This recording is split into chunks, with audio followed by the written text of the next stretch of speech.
So most of the time I have been doing content on Marvellous Playground, and most of the time the videos were directed to updates and tier lists. Now I'm going to be doing something a little more different. It's more of a commentary for Marvellous Playground this time, and it is based upon the good things and the bad things about the game. So let's go ahead and start with the good things of the game. Number one, I really do appreciate is the lack of drama within the games. Most of the time, every time I've joined a Marvelous Playground game, the servers are mostly peaceful. There's barely any drama there, but sometimes there actually is. Like, it's mostly between the low killers and the high killers, and then the low killers and with the low killers. Does that make any sense to you? If not, let me just break it down for you.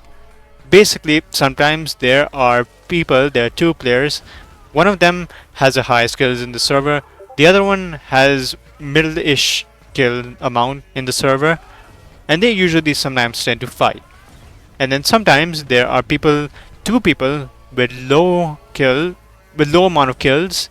They usually just beef with each other. I've actually seen that happen sometimes, but it's not that much compared to any other background game I've seen so far. Also, I did make sure to make a whole entire notepad file on this, and it has every single point in it, so I'm kind of glad I noted that down, or else I would have actually forgotten every single thing I had to say. Anyways, next one is characters actually require a skill. For some, at least. Some require skills, some don't really require that much skill. Like, there's a Demogragon, I don't know how that's pronounced, but it's a Vecna skin, and that one is so fast, it's kind of creepy at times. I mean, imagine you're just so slow. I mean, even a speedster doesn't travel faster than him at normal speed. When you press shift, he is just crawling right at you, and if you see someone like that crawling right at you, you're gonna have to run. But most of the characters actually do require skill, and so does blocking at times. It does require some skill as well. It requires perfect timing and perfect reaction. Now, the second thing that I've begun to appreciate Darren for doing most is adding certain random characters. By random, I mean Joe Goldberg, Ghostface, and Steve. I think I don't, as in Steve from Minecraft. Honestly, Steve was the most random one to be added into the game, or at least one of the most random ones to be added into the game. Now, ever since Joe Goldberg got introduced into the game, I kind of got a little interested into him, which is actually kind of odd. I usually don't have this sort of an interest just like that. I guess it's just because he kind of he's kind of sometimes talked about the show in general chat or shown edits most of the time, and it kind of got me interested into the series, so I'm considering watching it maybe sometime soon. Who knows? Third point, or the fourth point, is that game passes are actually worth the cost. Now, there are so far 3 game passes which are mostly useful: Wanda, Speed slash Giga Chad, and the Thanos DLC. Now, the Thanos DLC, if you didn't know, is the most powerful one, and he has the most durability in the game, so which makes it actually quite worth it. I've been some Thanoses at times, and honestly I'm kind of surprised that I even did. I used Polytrees and defeated an Infinity Ultron one time, but I guess he wasn't really that good with him, was he? And what makes Thanos fun is that if you feel like you're a boss, like you feel like you're the boss battle, it kind of feels like you're also fighting the boss battle at the same time. And some of them have skill and some of them don't, so it can usually depend upon like skill sets. I guess this doesn't even make any sense, but all I'm just gonna say is that they are pretty much worth the cost, and they're actually quite overpowered as well, which is actually not bad. Speed and Giga Chat are not that powerful, but they're alright. Now, the next one is based upon the maps. Now, some maps are actually quite comfortable to be in, and by maps I mean the chessboard. That has by far the best ambience in it. Like, it's so chill. Like, you just sometimes I actually just want to leave the music on, but I have other music playing, so I'm just like, I have no choice but to play that music on instead. Chessboard is actually the most comfortable map to be played in. What I do also like is that the Blocky Village, the Minecraft one, whenever you go to a door and press M1 on it, it actually opens, so you can go inside of houses. Some of them don't always work, but or just some of them don't permanently work at all. And now the next one is updates. Now, updates, if you haven't noticed, they sort of take very less time. They don't actually take that long. I think the only one that took longest was Anakin, and probably the Deep as well. In fact, no, Deep wasn't really that much. I think Invincible took short time as well. but at the same time, I'm kind of unsure about that one because I wasn't actually that connected with the community at that time, from what I remember. I was a little disconnected from Marvelous Playground. Actually, I don't know. Maybe Darren does always work on moves like a month before or some weeks before, I guess. I'm not exactly sure about that. I mean, I'm not Darren. I wouldn't know anything about my schedule if I even was a developer. And what's crazy is that whenever they release the updates in short time, the game is just spick and span. There are no bugs, there are no glitches. Okay, glitches maybe sometimes can happen. Glitches can happen, but bugs are absolutely zero. Remember Mad City, every time they took so long to make updates? Remember the piggy boss battle? And then that got bugged in the beginning and it had to be fixed over and over and over again. And unfortunately, it died. Now, those are pretty much every single point of mine that I had related to the goods of the game. Now, we're gonna be talking about the bad things of the game. Number one is that some characters require nerfs and reworks. Now, by nerfs, I would mean Spectacular Spider-Man. Every time he gets close to you, you are just done for.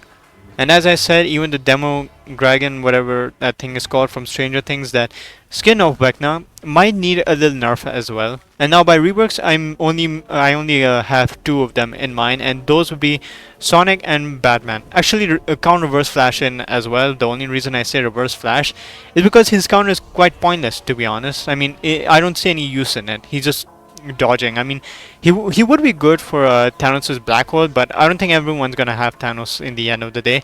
So I think the only ones that require reworks are Sonic, Batman, and Reverse Flash. You guys let me know what other characters require some reworks as well.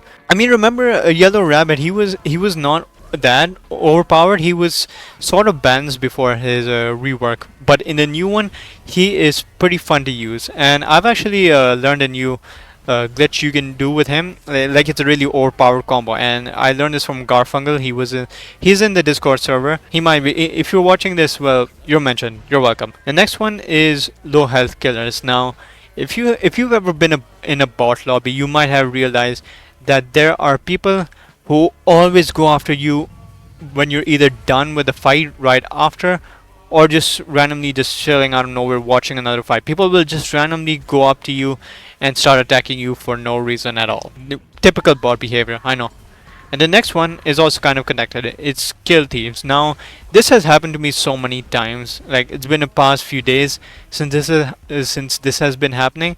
But every time, almost every time, whenever I'm in a bot lobby and I kill someone, like when I get them down to red health, like they're not dead yet, someone just comes up randomly out of nowhere and just absolutely takes my kill. I'm like, really? Like, come on, there's other people in the server, go after them. I mean, did you do something bad to get teamed on like that?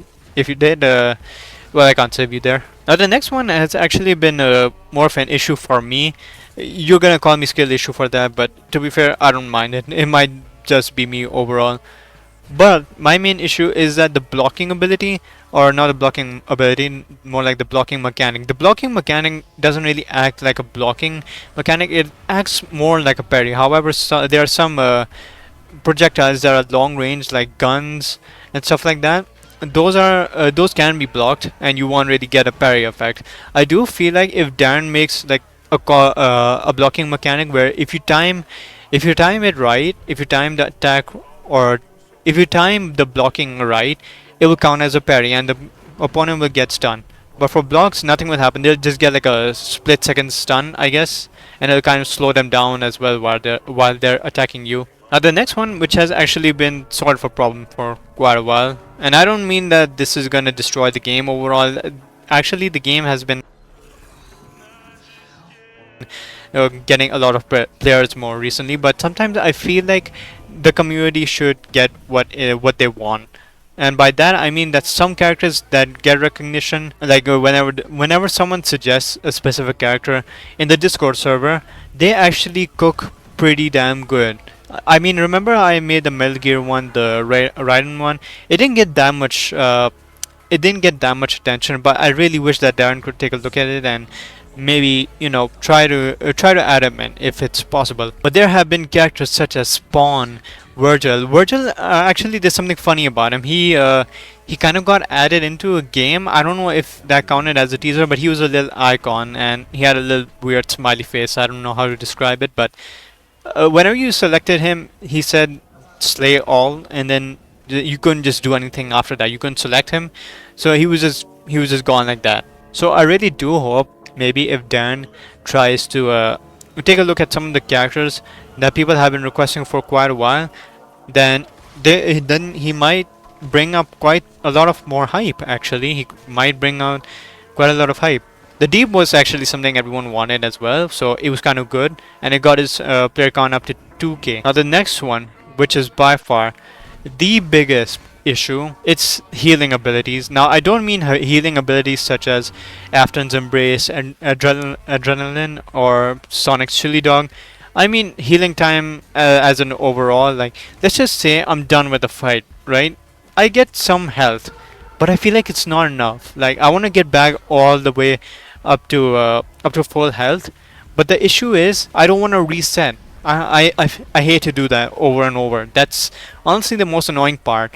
So what I would suggest to counter this is that every time someone's done with the fight, or every time someone gets out of a fight, they'll have a 30-second like danger time. Like, and whenever they're out of danger time, they'll start slowly healing back up. Or it doesn't have to be slow. It can be around medium speed. I don't know if that was an ability ever added before, or a mechanic, or a feature actually. I don't know why I call it two things that don't make sense at all, but healing a feature would be good out of danger time though. They should not be healing mid match, rather they should be healing out of danger time. Now the last one, if you're like a big OG to Marvelous Playground, you would know that Marvelous Playground once actually did have Superman, but the issue is he got removed, and the reason for that was actually because of copyright, and Superman is a pretty popular character, so it kind of makes sense. But that's kind of odd because we have Batman and Flash and Reverse Flash in the game, so it's kind of weird how Superman out of everyone got removed due to copyright. But it's whatever. I would expect Batman to get removed for copyright, but what I mean to say for this point is that this sort of limits some character additions as well. So that probably explains why some characters don't get added. Like, I'm pretty sure that's also the main reason why Darren named Aquaman Fishman instead of Aquaman himself, even though his name is actually Aquaman. His name is just Fishman. I guess it's to avoid copyright or something. I've seen other games do this as well. Iconic Battlegrounds. When I got Invincible, his name was Invulnerable. That's sort of weird, isn't it? So yeah, that pretty much limits some character additions as well. I'm pretty sure this would have limited Henry Cavill's Superman as well. Hopefully this does not limit other characters such as David Superman. I don't know his last name, but in 2025 I really do hope that we get Superman and he doesn't get removed for copyright, because everyone wants him. I think it's obvious at this point. Everyone wants Superman in the game. I want Superman in the game. And he could be Homelander skin actually. He could be, and we'll take it. But just change some few things about him, and you'll be good. Or maybe he could just have Amazo's features, but nerfed down. Now, if you didn't know, Amazo has features such as Cold Breath. He also has, I think, the flying ability as well. I think he also has super speed. So Darren can somehow maybe remix Amazo's moves to make it fit in with Superman himself, and then maybe it could work. Who knows? But it's up to Darren. If he wants to add him, he'll add him. Anyways, yeah, that's pretty much every single point I've had so far. I'm completely done now. So yeah, you tell me what do you think about these points I made. Are some of them valid? Are some of them actually reasonable, or are they terrible?